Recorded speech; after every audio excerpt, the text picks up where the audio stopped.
जी students, आवाज आ रही मेरी?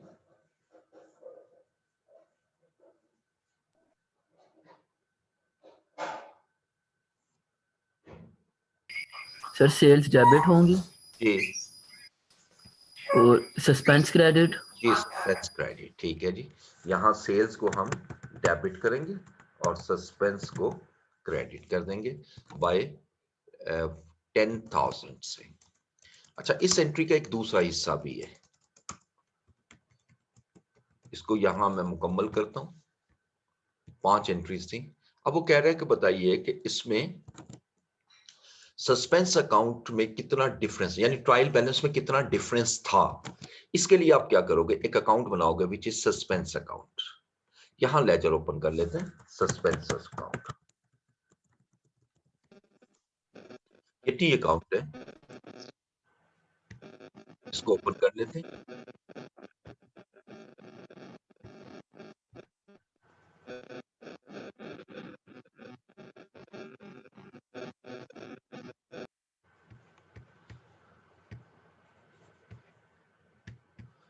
जी, डेबिट साइड पर रुपीस और क्रेडिट। अच्छा, अब एक पहली लाइन छोड़ देनी है क्योंकि ओपनिंग बैलेंस निकालना है, क्योंकि जो डिफरेंस है वो ओपनिंग बैलेंस होता है ना। अब हम सारी ट्रांजैक्शन करते हैं। देखो, पहली ट्रांजैक्शन में सस्पेंस क्रेडिट हो रहा है, तो मैं क्रेडिट साइड पे ऑपोजिट अकाउंट लिखता हूं, परचेज। ये सारी एंट्रीज आपके सामने वहीं से कर रहा हूं। ये 1000 क्रेडिट कर दिया। दूसरी एंट्री में भी सस्पेंस क्रेडिट हो रहा है, ऑपोजिट अकाउंट फर्नीचर 7290। उसके बाद तीसरी एंट्री में भी सस्पेंस क्रेडिट हो रहा है, मशीन अकाउंट, मशीनरी अकाउंट 10,000। चौथी एंट्री में आप देखो तो इसमें सस्पेंस नहीं आ रहा। पांचवी एंट्री में भी सस्पेंस क्रेडिट हो रहा है, ऑपोजिट अकाउंट सेल्स 1000।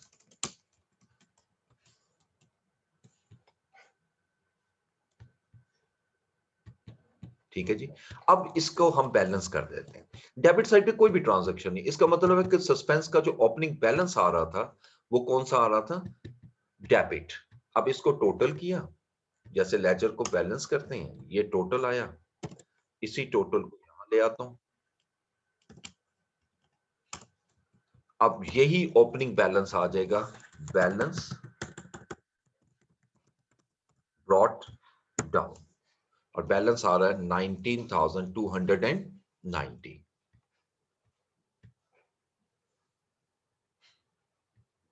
19,290, यानी इसका मतलब है कि इन एंट्री से पहले जो हमारा डिफरेंस था वो 19,290 का था। ठीक है जी, ये सिंपल लेजर बनाना है इसमें। अगला क्वेश्चन, नेक्स्ट क्वेश्चन देखते हैं, क्वेश्चन नंबर 6। ये अभी नहीं करना आपने। क्वेश्चन 7, पहले जरा दूसरे वाले क्वेश्चन करने जो सिंपल है। अब क्वेश्चन नंबर 7 आइएगा।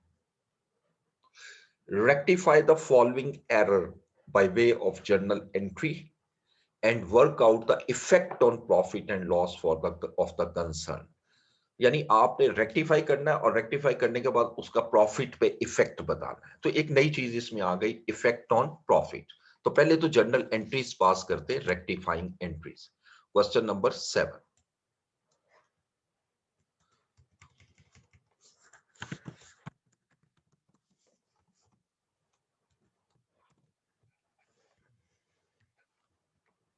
पहली entry, a sum of rupees 1500 written off from machinery had not been posted to depreciation account।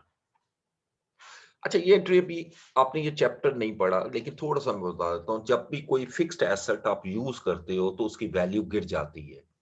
जो वैल्यू कम होती है, जैसे अब मैंने नई मशीन खरीदी, अब 1 साल के बाद उसकी वैल्यू उतनी तो नहीं होगी ना जितनी हमने खरीदी। फर्स्ट करें, हमने 50,000 रुपए में खरीदी, अब साल के बाद हम कहते हैं जी कि इसकी वैल्यू 10,000 कम हो गई, वो डेप्रिसिएशन है।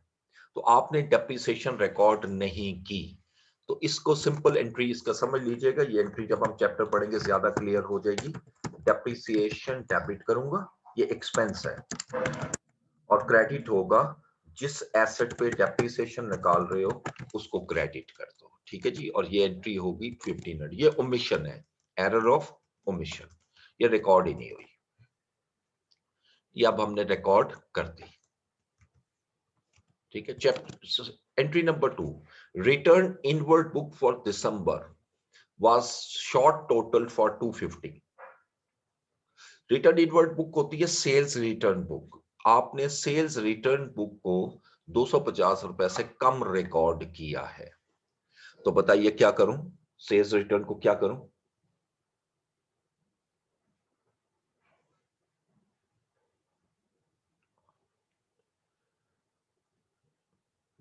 जी बोलिए।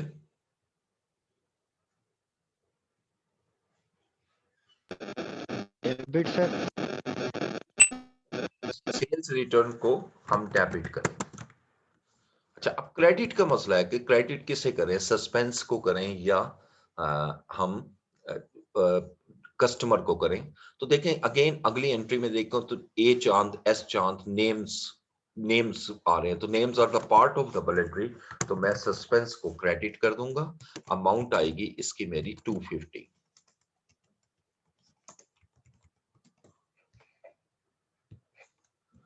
ठीक है जी, अब तीसरी एंट्री देखिएगा, ₹6450 being cash paid to ए चांद। ए चांद को आपने पेमेंट की है, आपने डेबिट करना था ए चांद को, लेकिन आपने वाज डेबिटेड टू एस चांद, आपने एस चांद को डेबिट कर दिया और वो भी गलत अमाउंट से किया। ठीक है, तो बताइए इसको करेक्ट कैसे करूं? सर ए चांद को डेबिट करते हैं सर। ठीक है, पहले हम ए चांद को डेबिट करते हैं क्योंकि ये डेबिट होना चाहिए था, हुआ नहीं है। लेकिन ए चांद डेबिट होगा कितनी अमाउंट से? जितनी एक्चुअल अमाउंट थी 6450। हुआ क्या है कि आपने डेबिट कर दिया एस चांद को 5010 से, ये तो डेबिट नहीं होना चाहिए था, इसको मैं क्रेडिट। 5010। अब ये डबल एंट्री में डिफरेंस आ रहा है, जो डिफरेंस आएगा वो सस्पेंस अकाउंट में, सस्पेंस। क्योंकि जब अमाउंट गलत होती है ना तो सस्पेंस का चांस वैसे क्रिएट हो जाते हैं। 1440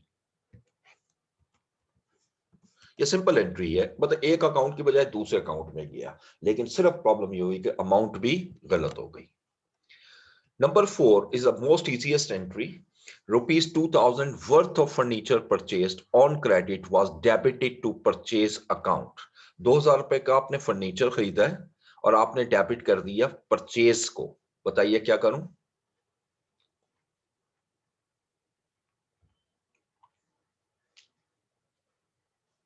जी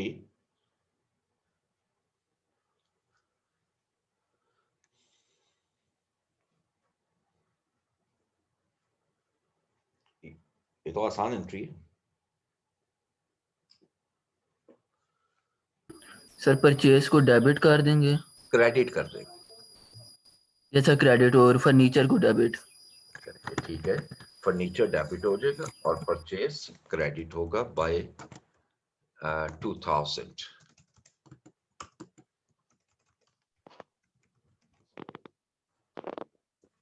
number 5, a purchase made for ₹800 was posted to purchase account as 70।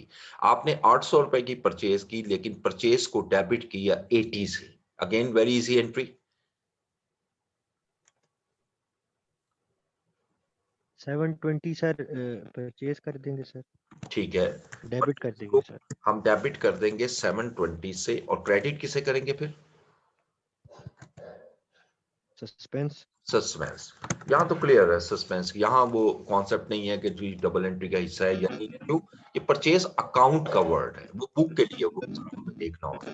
ठीक है, number 6, goods purchase for proprietor use 1700 for debited to purchase account. अगर आप ओनर के लिए गुड्स खरीदते हैं तो वो तो परचेज तो नहीं है ना हमारी, वो हमारी ड्राइंग्स है।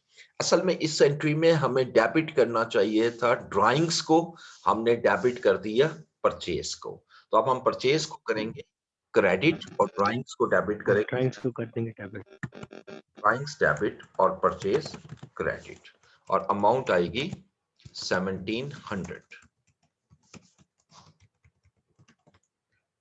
नेक्स्ट है number 7, wages paid for the erection of machinery amounting to 900 was debited to wages account. ये रिपीट हुई है, इससे पहली ट्रांजैक्शन भी हम कर चुके हैं एक ऐसी। आपने मशीन को इंस्टॉल करने के लिए 900 रुपीस पे किए थे, ये मशीन को डेबिट होना चाहिए था, आपने गलती से वेजेस को डेबिट कर दिया। अब वेजेस को मैं क्रेडिट करूंगा और मशीन को डेबिट करूंगा। ठीक है जी।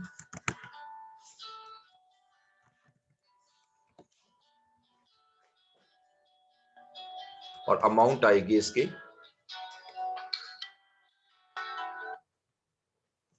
बच्चों 1 मिनट होल्ड कीजिए। अस्सलाम वालेकुम। अल्लाह का शुक्र है जी। अच्छा, मशीन डेबिट और वेजेस क्रेडिट, और ये अमाउंट होगी 900 से।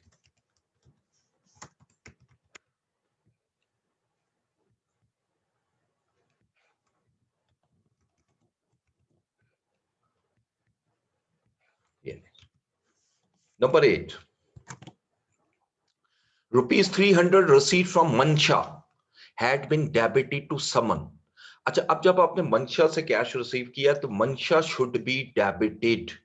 आपको मंशा को डेबिट करना चाहिए था, आपने समन को डेबिट कर दिया। ठीक है, अब आप क्या करेंगे, समन को क्रेडिट करेंगे और मंशा को डेबिट करेंगे। मिस्टर मंशा डेबिट हो जाएगा और मंशा को डेबिट कर दें और समन को क्रेडिट कर दें। ये अमाउंट आएगी 300 rupees.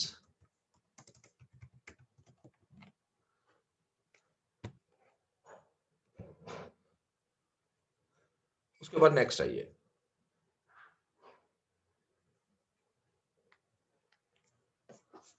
Number 9, 1150 receive from Mohan was debited to his account। ये बड़ी जबरदस्त एंट्री है, थोड़ा सा फर्क है इसमें। देखो, आपने 1150 रिसीव किए हैं मोहन से, तो बताइए मोहन को डेबिट होना चाहिए था क्रेडिट? क्रेडिट। क्रेडिट। आपने उसके अकाउंट को डेबिट कर दिया। अब हम क्या करें,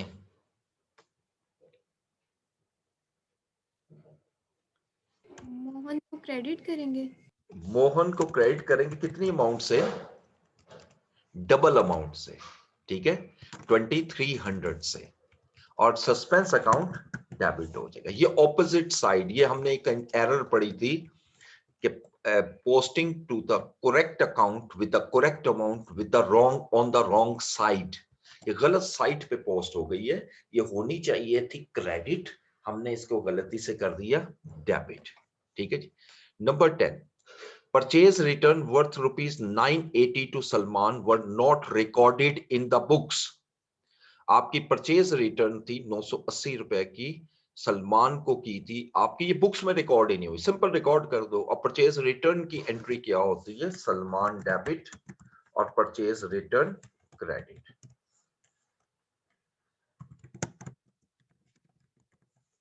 और अमाउंट आएगी 980।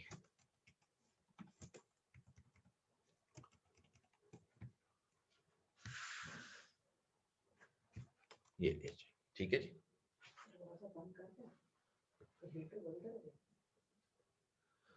ओके जी, अब ये तो एंट्रीज हो गई। अब हमने देखना ये है सेकंड इफेक्ट इसका, ये देखना है कि इसका प्रॉफिट पे इफेक्ट क्या आ रहा है, जो अभी हमने पढ़ा था।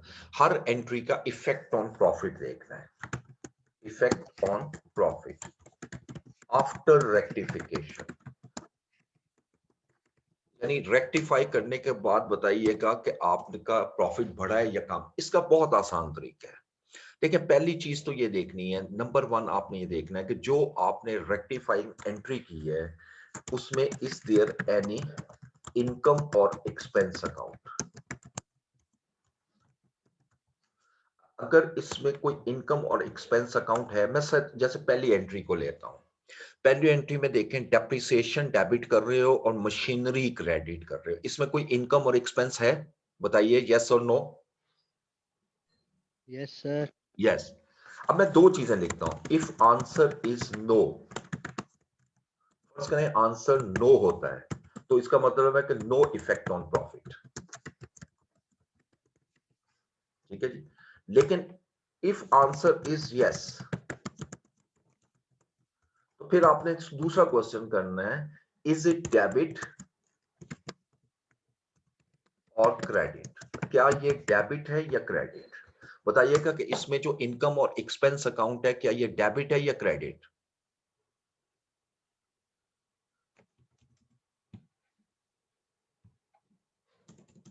बोले।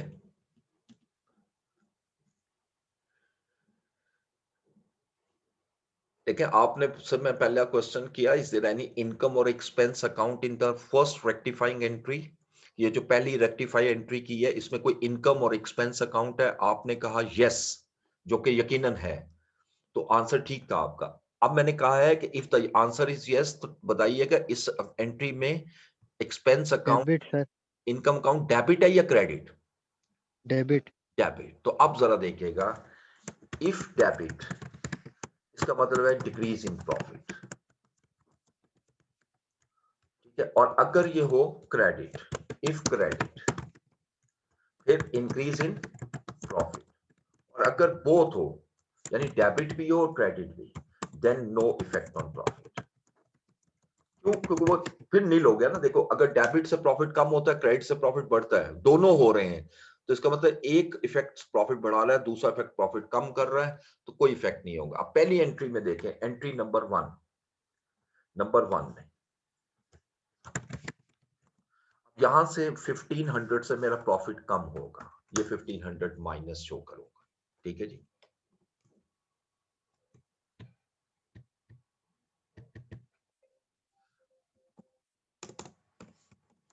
दूसरा, अब देखें दूसरी एंट्री में सेम यही क्वेश्चन करना है। ये एंट्री हुई हुई है आपके सामने, सेल्स रिटर्न्स और सस्पेंस। तो बताइएगा इस एंट्री में कोई इनकम और एक्सपेंस अकाउंट है?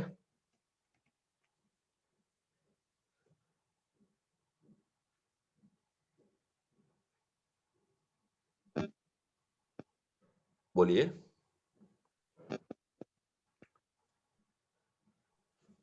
No sir. नो या यस? इस एंट्री में जो सेल्स रिटर्न है, ये इनकम स्टेटमेंट में जाता है, ठीक है, एसओसीआई की आइटम है, लिहाजा सेल्स रिटर्न हमारा आंसर यस करेगा। अब आपने बताना है ये डेबिट है या क्रेडिट, तो ये डेबिट है, तो 250 से प्रॉफिट कम हो गया। सर सेल्स इनकम होती है तो सर सेल रिटर्न कैसे इनकम होगी या एक्सपेंस? कॉन्ट्रा इनकम होती है ना, कॉन्ट्रा फॉर इनकम, तो इनकम में से माइनस होती है। इनकम और एक्सपेंस का मतलब ये है कि हर वो अमाउंट जो एसओसीआई में जाएगी, स्टेटमेंट ऑफ कॉम्प्रिहेंसिव इनकम में, 5 एलिमेंट आपने पढ़े थे, इनकम और एक्सपेंस, ये एसओसीआई में जाते हैं। एसेट, लाइबिलिटीज और ऑनर्स इक्विटी, ये हमारे जाते हैं स्टेटमेंट ऑफ फाइनेंशियल पोजीशन में, ठीक है जी। तीसरी एंट्री में देखें, इस एंट्री में वो है ए चांद, एस चांद और सस्पेंस। इसमें कोई इनकम एक्सपेंस अकाउंट नहीं है। जब कोई इनकम एक्सपेंस अकाउंट नहीं है, तो कोई इफेक्ट नहीं आएगा प्रॉफिट पर। एंट्री नंबर 4 चेक करें।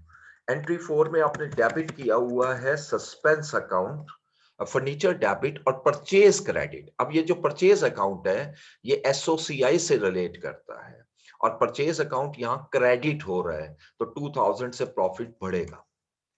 उसके बाद एंट्री नंबर 5 में देखें, तो इसमें भी परचेज अकाउंट आ रहा है जो एसओसीआई से रिलेट करता है, और ये डेबिट हो रहा है, इसका मतलब 720 से प्रॉफिट कम हो गए। So very easy. नंबर 6 में देखें, ड्राइंग्स डेबिट और purchase credit, again purchase account आ रहा है और परचेज क्रेडिट हो रहा है, तो 1700 से मेरा प्रॉफिट बढ़ जाएगा। उसके बाद एंट्री नंबर 7 में अगर आप देखें, तो मशीनरी डेबिट और वेजेस अकाउंट क्रेडिट 900 रुपीज से, और यहां पर आपका वेजेस अकाउंट जो है वो एक्सपेंस अकाउंट है, और ये क्रेडिट हो रहा है, तो 900 से प्रॉफिट बढ़ जाएगा। एंट्री नंबर 8 में देखें, तो एंट्री 8 में मंशा डेबिट और समन क्रेडिट, इसका कोई ताल्लुक नहीं है एसओसीआई से, so no effect on profit. Entry number 9 में सस्पेंस डेबिट और मोहन क्रेडिट, अगेन कोई इफेक्ट नहीं आएगा। और आखिरी एंट्री में सलमान डेबिट और परचेज रिटर्न क्रेडिट। अब परचेज रिटर्न आ गया, ये परचेज रिटर्न भी एसओसीआई की आइटम है, और ये क्रेडिट हो रही है, और इससे हमारा 980 से प्रॉफिट बढ़ जाएगा। अब ओवरऑल इफेक्ट क्या आया यहां से लेकर यहां तक, 3110 से मेरा ओवरऑल प्रॉफिट इंक्रीज हो रहा है।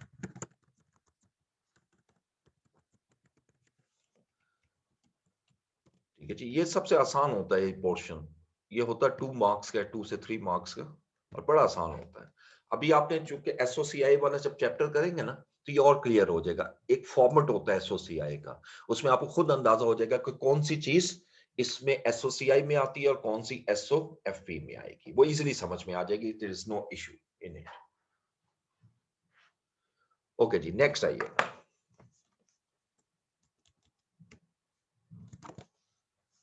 क्वेश्चन 8 अभी नहीं करना आपने। क्वेश्चन नंबर 9 जी, क्वेश्चन नंबर 9 देखिएगा।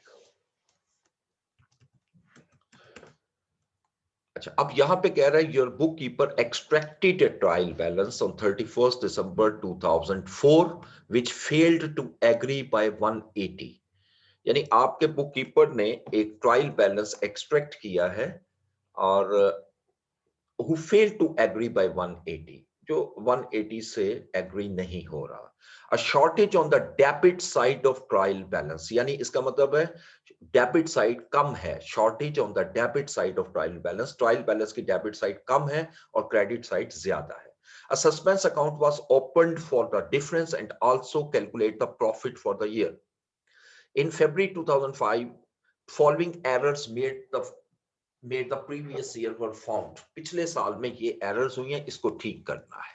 ओके, ये 5 ट्रांजैक्शन है, जरा देखते हैं इसमें। क्वेश्चन नंबर 9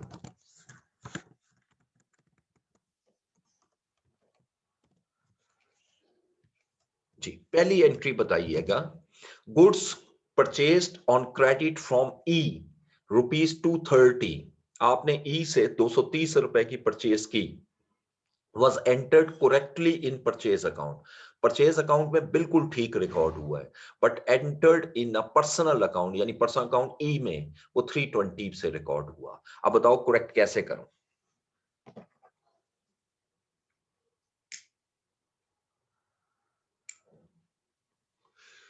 जी,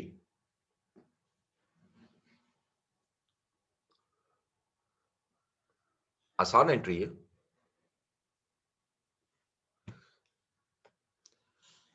देखिए, परचेज इस जब आप गुड्स परचेज करते हो तो परचेज को डेबिट करना चाहिए और आपने बिल्कुल डेबिट ही किया है, वो गलत नहीं है।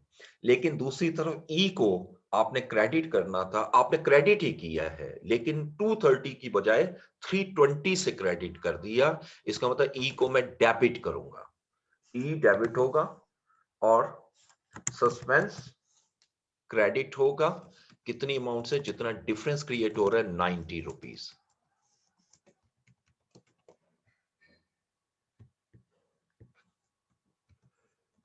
ठीक है, entry number 2, advertising paid for ₹115 by check had been completely omitted from the books. आपने एडवर्टाइजिंग चेक के थ्रू पे की और आपने बुक्स में बिल्कुल रिकॉर्ड नहीं किया। ये तो सिंपल एंट्री है, रिकॉर्ड कर दो। एडवर्टाइजिंग एक्सपेंस डेबिट और बैंक अकाउंट क्रेडिट, ये तो सिरे से एंट्री ही रिकॉर्ड नहीं हुई और ये अमाउंट है 115। Transaction number 3. Discount received of 80 cash was entered on the debit side of both accounts. आपने डिस्काउंट रिसीव किया है कैश में, तो इसमें कैश डेबिट और डिस्काउंट रिसीव्ड क्रेडिट होना चाहिए था। कैश डेबिट होना चाहिए था और डिस्काउंट रिसीव्ड क्रेडिट होना चाहिए था। वो लिख रहा है was entered on the debit side of both account, यानी आपने कैश को भी डेबिट कर दिया और डिस्काउंट रिसीव्ड को भी डेबिट कर दिया। अच्छा, कैश आपने जो डेबिट किया वो बिल्कुल ठीक है, वो सही है, लेकिन डिस्काउंट रिसीव्ड डेबिट नहीं होना चाहिए था, क्रेडिट होना चाहिए था। अब मैं क्या करूंगा? डिस्काउंट रिसीव्ड को क्रेडिट करूंगा और सस्पेंस को डेबिट कर दूंगा, लेकिन ये अमाउंट डबल हो जाएगी 160, क्योंकि आपने गलत साइट पे पोस्ट कर दी है। इसको क्रेडिट होना चाहिए था, आपने इसको डेबिट कर दिया। Transaction number 4, purchase day book had been overcast by 250. आपकी परचेज डे बुक ज्यादा लिखी गई है, तो परचेज ज्यादा लिखी गई है, परचेज को तो मैं करूंगा क्रेडिट, ठीक है, परचेज को तो क्रेडिट कर दिया और यकीनन सस्पेंस को डेबिट कर दूंगा। कितनी एंट्री से? 250 से। ये ठीक है जी, ये एंट्री मेरी यहां मुकम्मल हो गई। अब इसके बाद नीचे नेट प्रॉफिट दिया हुआ, बस खत्म हो गई। सर परचेज अंडर कास्ट नहीं हुई? अंडर कास्ट हुई। Okay okay, yes sir. Purchase debit और सस्पेंस क्रेडिट, ठीक हो गया जी, थैंक यू। अच्छा, अब हमने करना क्या? सेकंड सस्पेंस अकाउंट बनाना है। ये हमने पहले भी बनाया था एक क्वेश्चन में, यहीं से कॉपी कर लेते हैं। This one is suspense account. खैर इसमें एंट्रीज काफी कम है, उसके हिसाब से हम खत्म कर देंगे।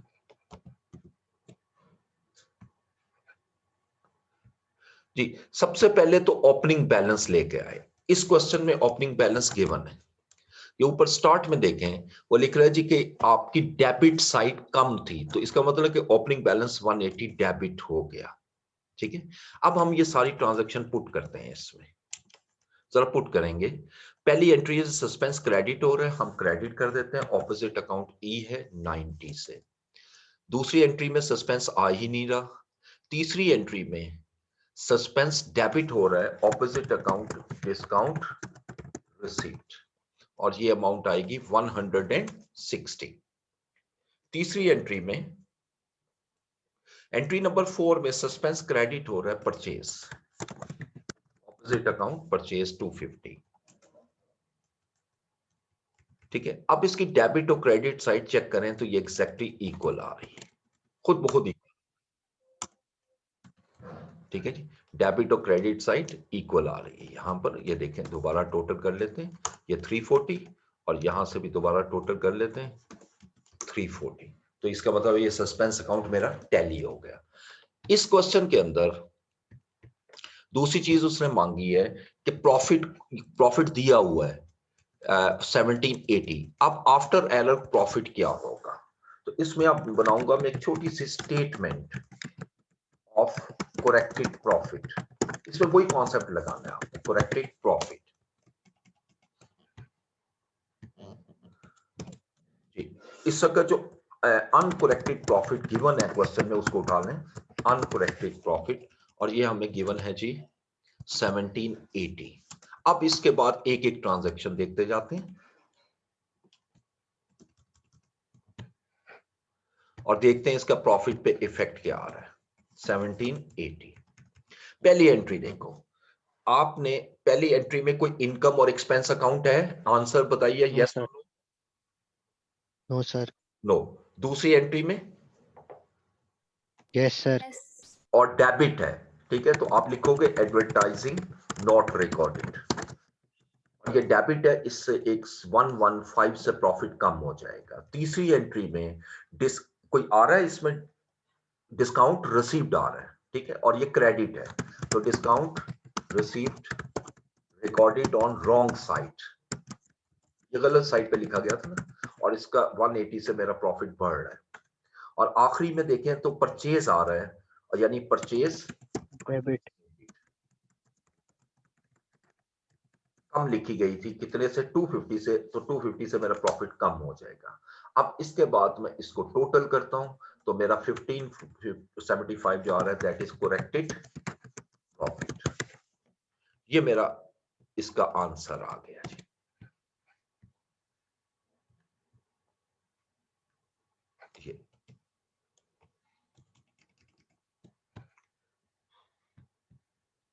ये क्वेश्चन हमारा, क्वेश्चन नंबर 9 भी कंप्लीट हो गया।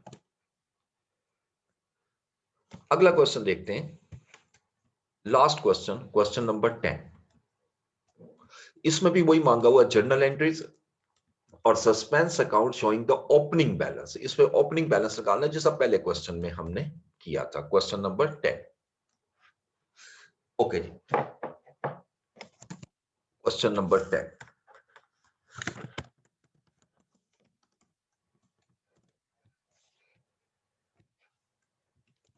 जी, trial balance extracted on 30th June 2000 failed to agree and the difference of 680 was recorded on the credit side of suspense. अच्छा, इसमें opening दिया हुआ. On investigation, the following errors were discovered. Purchase invoice of rupees 157 had been posted to JW Day and Sons in error. The goods have been bought from Day Supplies. ये simple entry है.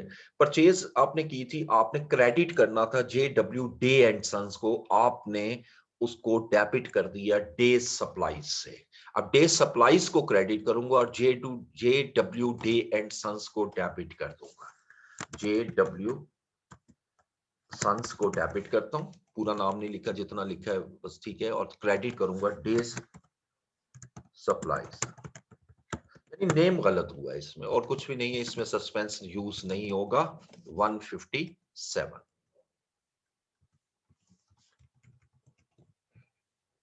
Entry number 2 check कीजिएगा. Sales day book has been overcast. Sales overcast होगी. Sale by nature credit होती है, जब over cast होगी तो sales को मैं डेबिट करूंगा और सस्पेंस को क्रेडिट कर दूंगा बाय 220. ये सिंपल ओवरस्टेट हो गई थी.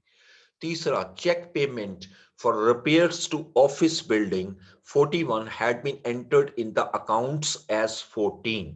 अकाउंट्स का वर्ड है, अकाउंट्स का मतलब दोनों जगह ये गलत गया है, यानी रिपेयर्स की एंट्री कम रिकॉर्ड हुई है, तो रिपेयर्स को डेबिट करूंगा और कैश को क्रेडिट कर दूंगा. दोनों का डिफरेंस आ रहा है 27.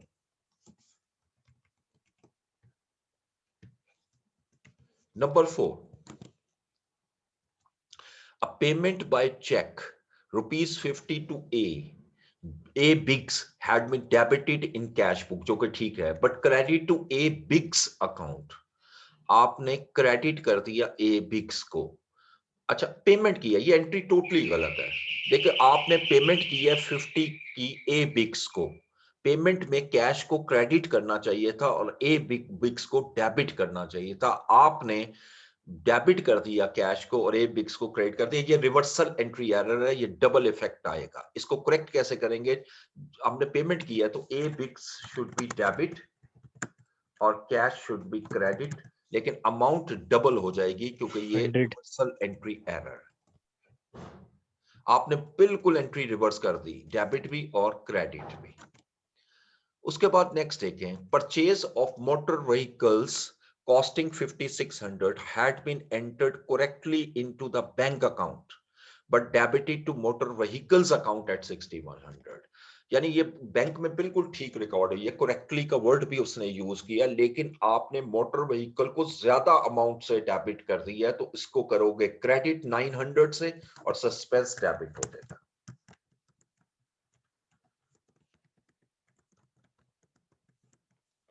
और ये अमाउंट आएगी 900.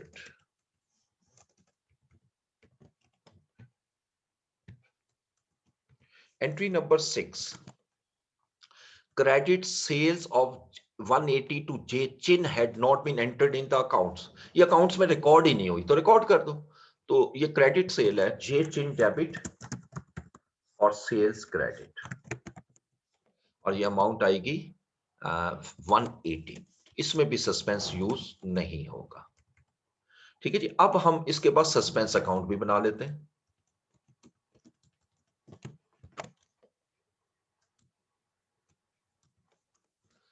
अब इस यहां पर इस क्वेश्चन में सस्पेंस का जो बैलेंस दिया हुआ है वो क्रेडिट दिया हुआ है. क्वेश्चन में देखें तो क्रेडिट बैलेंस आ रहा है, सस्पेंस का ये ऊपर दिया हुआ है. Trial balance extracted at 30th June failed to agree and the difference of 680 was recorded on the credit side of suspense account. ये 680 मेरा क्रेडिट हो गया. अब इसमें सस्पेंस कहां कहां आ रहा है? दूसरी एंट्री में सस्पेंस आ रहा है 280 से क्रेडिट, तो यहां ऑपोजिट अकाउंट लिखूंगा सेल्स 220.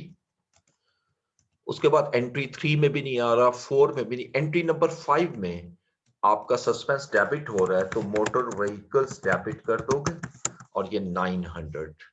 और आखिरी एंट्री में भी सस्पेंस नहीं आ रहा, तो आप देख सकते हो कि सस्पेंस की डेबिट और क्रेडिट साइड खुद बहुत इक्वल हो गई।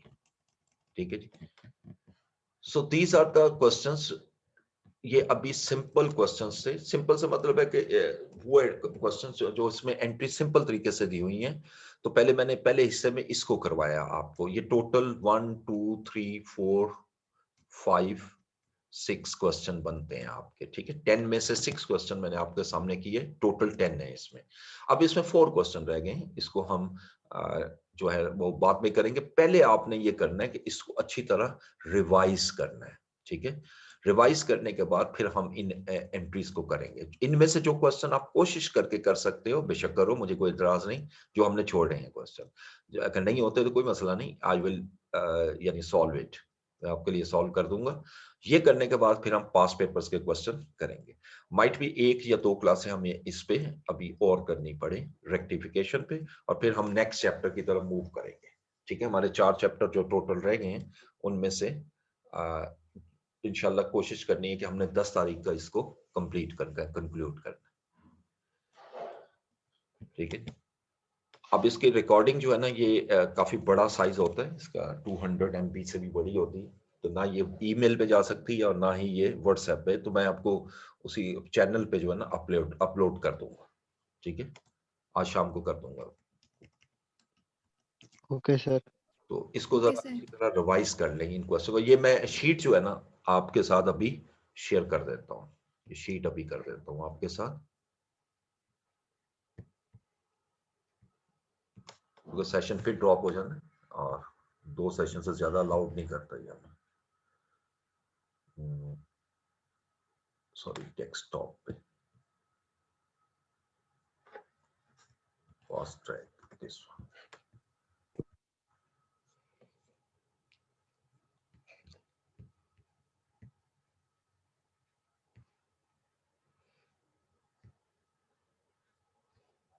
अच्छा, चले जी, ठीक हो गया जी। Thank you so much.